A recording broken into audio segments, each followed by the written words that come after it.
Okay, my previous video I did the upper control arm on this 2009 Dodge Charger. This used to be an old police car, but it's been a pretty reliable vehicle for us. Things are starting to get worn out a little bit, normal wear and tear. It's got like 170,000 miles on it, so it's time to do some work to this thing.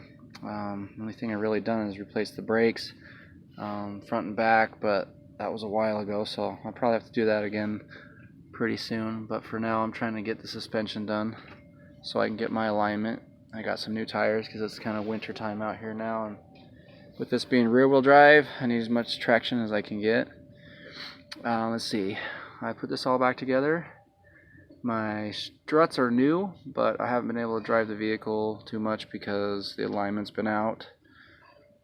I bumped into a curb when I was on vacation and never really had it looked at, and then come to find out, there's some ball joints and things that got damaged. I don't know if it was from that or just wear and tear, but it's getting replaced now.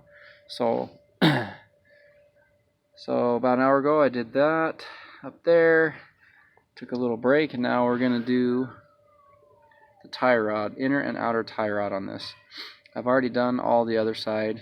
I've done the upper control arm and the tie rod, so I wanted to film this side so y'all can see how to do this at your house if you want to save yourself a few $100s in labor.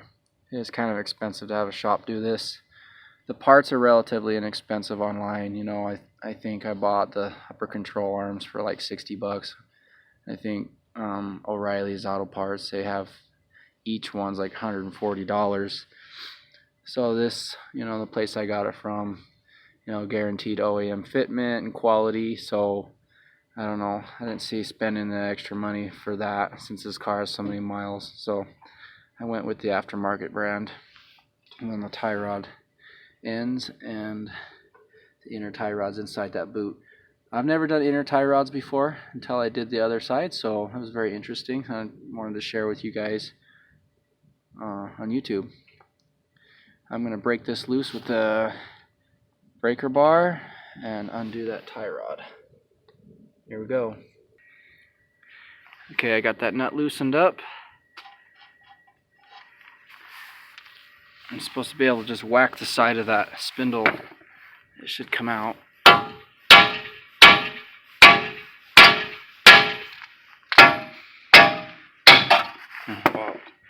Okay.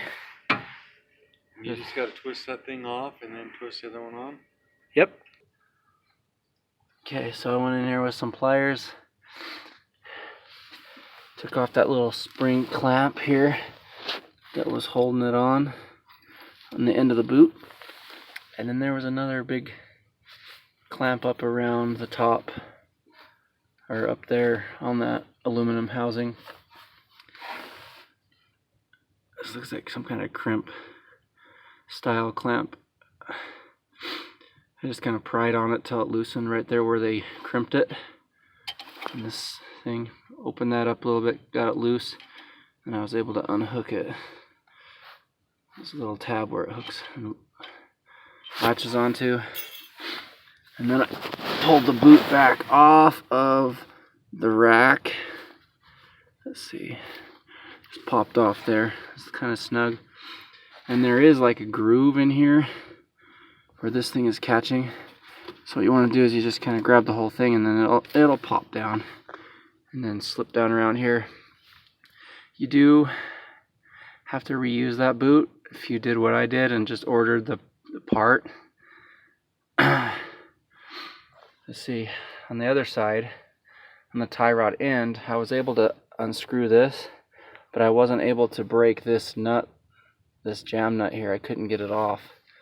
I grabbed it with those vice grips and a big old crescent wrench on that, and I couldn't break it loose, even soaking it with oil and everything. So I ended up having to cut it with a grinder so I could get my boot off.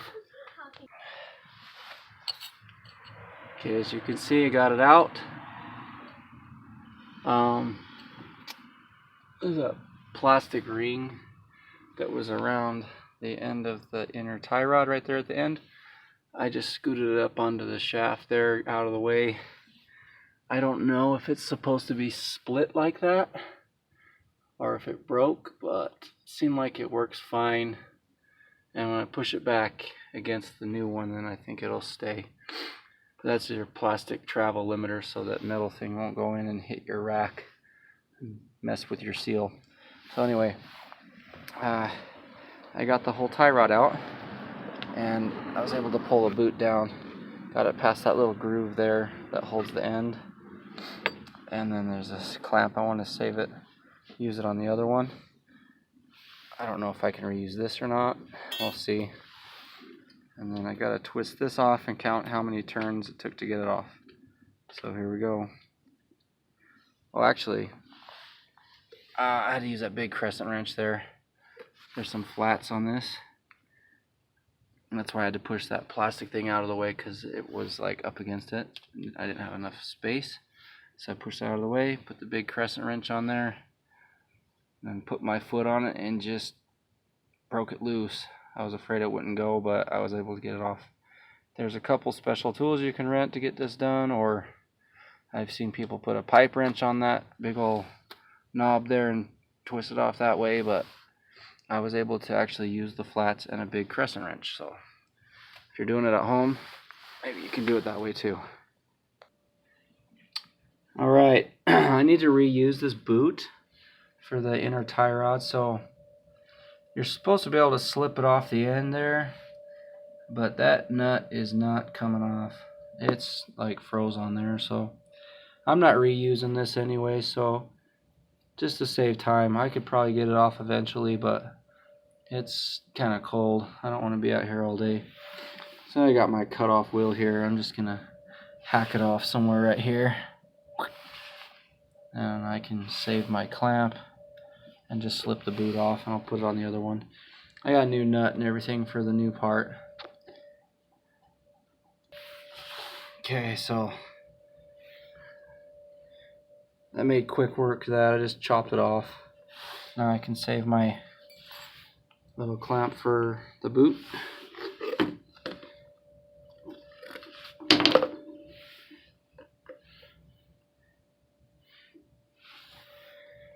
Okay, now I don't have to buy new boots. Reuse the old one, they're still good. Okay, new tie rod came with grease. Little pouch I pumped in around the joint. Nothing on here. I just gotta twist it onto that, on the rack and pinion there. Okay, I'm gonna do that. Can't do that with one hand.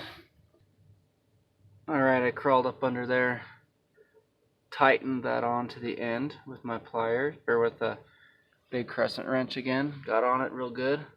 Slipped that white ring back on where it was supposed to go, the travel limiter.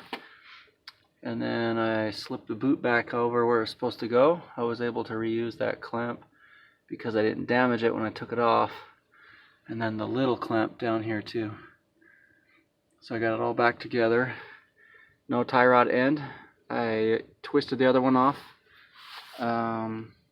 It took 22 turns to get it off, so I'm going to put 22 on this one too. Put the jam nut on there, and then I'll twist it on 22 rotations, and then tighten the jam nut back against the tie rod end. Here we go. Okay, so there were some flats on the bar on the tie rod because it kind of wanted to spin up there on the other joint, so I couldn't twist it on. Some of the threads got a little tight, so I just grabbed onto it with my big crescent and a 13/16 fit on the flats here. So I was able to just finish cranking it on to 22 turns. I guess the lineman shop, they can take it apart and move it if they need to. But I'm just putting it back how it was.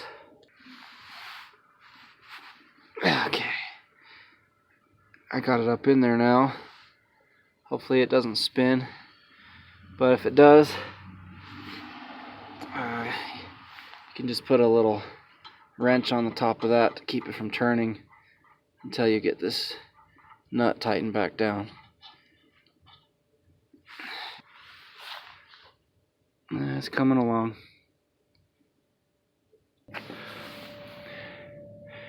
Okay, it's all back together. Tighten that up. Tighten that jam nut up. I'm pretty sure it's not aligned very well. I'm sure they have to work on it, but that's what we pay them for. And then, just because that looks like rusty and crap, I'm just gonna throw a little black paint on it. As you can kind of see it above the tire. Everything else is new anyway, so this kind of makes it look better under here.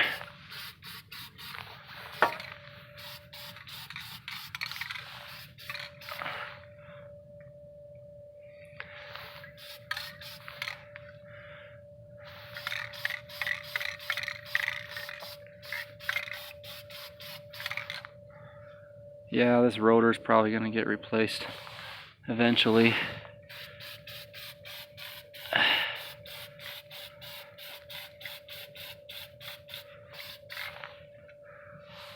No more rust anyway. That was probably that when I torched it, heated it up. It got all rusty looking after that.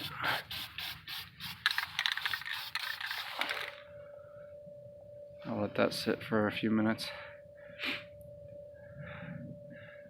Alright, I'm going to put the wheels back on. Call it a day. Okay, well, I put the wheel back on. That should do it. The other side was already done, so hopefully the alignment goes well now.